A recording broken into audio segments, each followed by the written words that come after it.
केला बेचने वाली चुड़ैल। एक बार की बात है, जादूपुर नाम के एक गांव में करतब दिखाती एक औरत एक रेड्डी के लिए गांव में आती है। आइए आइए मेहरबान कदरदान, खाइए रोहड़ा के ताजे ताजे केले। कभी खाए नहीं होंगे ऐसे केले, पीले पीले केले खाइए। ये कहकर रोहड़ा हाथों में 4 केले लिए उन्हें सर्कल में जोर जोर से हवा में उछालती हुई करतब दिखाती है, जिसे देखकर आसपास के सारे बच्चे अपने अपने मम्मी पापा से उस औरत के पास जाने की जिद करने लग जाते हैं। पापा, ऐसा तो सर्कस में बॉल से होता है ना, ये आंटी तो केले से कर रही है। चलिए ना पापा, देखते हैं। रोहड़ा एक पतली सी तार पर चलती हुई केलों से करतब दिखाती है। आते जाते सभी लोग बाहर रुककर उसके करतब देखते हैं और वाह वाही करते नहीं थकते। जैसे ही एक आदमी पास आकर उसे पैसे देने लग जाता है, तब वो कहती है, अरे नहीं नहीं साहब, मैं करतब तो बच्चों के मन को बहलाने के लिए करती हूँ। धंधा तो मेरा केले का है। पीछे देखो मेरी रेड्डी, जो भी मेरे केले खाएगा मेरी तरह चुस्त दुरुस्त और तंदुरुस्त हो जाएगा। पता चलता है क्या कि मेरी उम्र 55 की है। अरे पर ऐसे ठंड के मौसम में कोई केला क्यों खाएगा? ये ऐसे वैसे केले नहीं है साहब, ये शरीर में गर्मी देते हैं, ठंड को दूर भगाए। जो भी रोहिणा के केले खाए। पापा, अगर मुझे केले नहीं मिले तो मैं घर नहीं जाऊंगी। तभी उसके पापा कहते हैं कि बेटा, केले ठंड में कभी गर्मी नहीं देते। ये सब कहने की बातें हैं, सामान बेचने का तरीका है इनका। पर पिंकी नहीं मानती। मैं केले खाऊंगी। पिंकी की जिद के आगे नत्थू हार जाता है और उसे केले खरीद कर दे देता है। पिंकी खुश होकर केले घर ले आकर खाती है। अब मैं भी करतब करूंगी, कितना मजा आएगा। जादुई केले। पिंकी पहला केला खत्म भी नहीं करती कि वो बेहोश हो जाती है। दूसरे केले से एक काला धुआं आता है और रोहड़ा चुड़ैल बनकर बाहर निकल आती है। मेरे भूतिया केले बच्चे न खाए, ऐसा हो ही नहीं सकता। जादूपुर वालों, कब तक बचोगे? आ गई हूँ मैं रोहड़ा, जिसका कोई नहीं कर सकता सामना। रोहड़ा पिंकी को गोद में उठाकर काले धुएं में कहीं गायब हो जाती है। शाम के वक्त नत्थू घर लौटता है और पिंकी को घर में ना पाकर उसकी माँ से कहता है, माँ पिंकी कहाँ है? अरे बेटा, उसे तो तू सुबह करतब दिखाने ले गया था ना, फिर कहाँ वापस आए तुम दोनों? मुझे लगा तू उसे अपने साथ मंडी ले गया होगा। हे भगवान, मेरी बच्ची कहाँ गई? मैं उसे घर ही तो छोड़कर गया था माँ। नत्थू गांव के घर कोने में अपनी बेटी को ढूंढता है, पर उसे वो कहीं नहीं मिलती।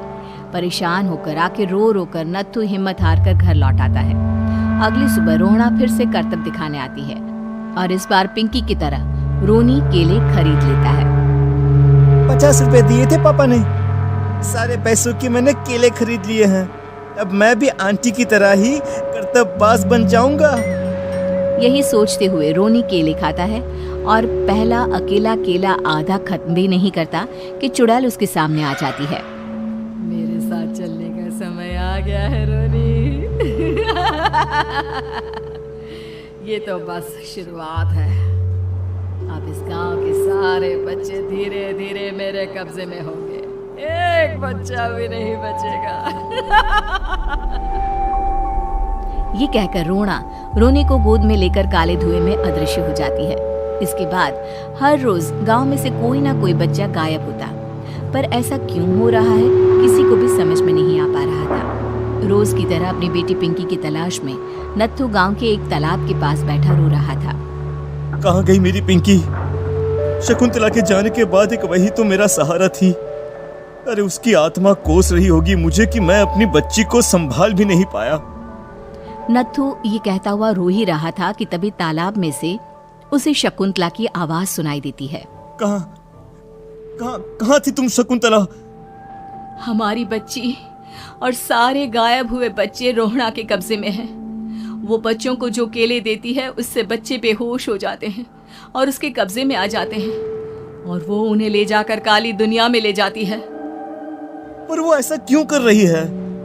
ये मैं नहीं जानती, पर उस दुनिया का रास्ता मैं आपको बता सकती हूँ। जहाँ ये नदी खत्म होती है वहाँ एक केले का पेड़ है, उसके नीचे एक दरवाजा है, वहीं से रास्ता जाता है उस दुनिया का। ये कहकर शकुंतला की आत्मा गायब हो जाती है। गांव के सभी लोग झुंड बनाकर उसी रास्ते से काली दुनिया में चले जाते हैं और वहां देखते हैं कि सारे बच्चे वहां काम कर रहे थे। पापा मुझे ले चलो यहाँ से। पापा पापा। सभी बच्चे अपने मम्मी पापा से लिपट जाते हैं। तो तुम लोग यहाँ तक आ गए? क्यों हमारे बच्चों को पकड़ लिया तूने? तुझे शिकार ही बनाना है तो ले, हम सब आ गए हैं, हमें खा ले। नहीं, मुझे बच्चे चाहिए। मेरे बच्चे के बदले तुम लोगों के बच्चे। क्या मतलब? इसी गांव में रहने वाली एक औरत थी। केले की चोरी के इल्जाम में मेरे बेटे को गांव वालों ने इतना मारा कि वो मर गया। उसी दिन मैंने ठान लिया कि गांव वालों का भी वही हाल करूंगी। कुछ दिन बाद बेटे के चले जाने के दुख में मैं भी मर गई और मेरी भटकती आत्मा एक चुड़ैल बन गई। और फिर मैंने बदला लिया तुम सबके बच्चे छीनकर। बर्दाश्त नहीं कर पाए ना? सोचो मुझ पर क्या बीती होगी। हमें माफ कर दो रोना। पता नहीं है किसकी गलती थी, पर हम सभी माफी मांगते हैं। हमारी खुशियाँ लौटा दो, तुम भी तो एक माँ हो। गांव वालों की बात सुनकर रोना का मन पिघल जाता है और वो बच्चों को छोड़ देती है। उसके बाद काली दुनिया बच्चों के लिए जादुई दुनिया बन जाती है। अब कोई भी कभी भी वहां आ जा सकता था।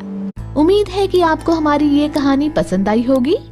कृपया हमारे चैनल को सब्सक्राइब करें और सभी अपडेट्स के लिए बेल आइकन जरूर क्लिक करें। और हाँ, वीडियो लाइक और शेयर करना मत भूलिएगा। Bye bye.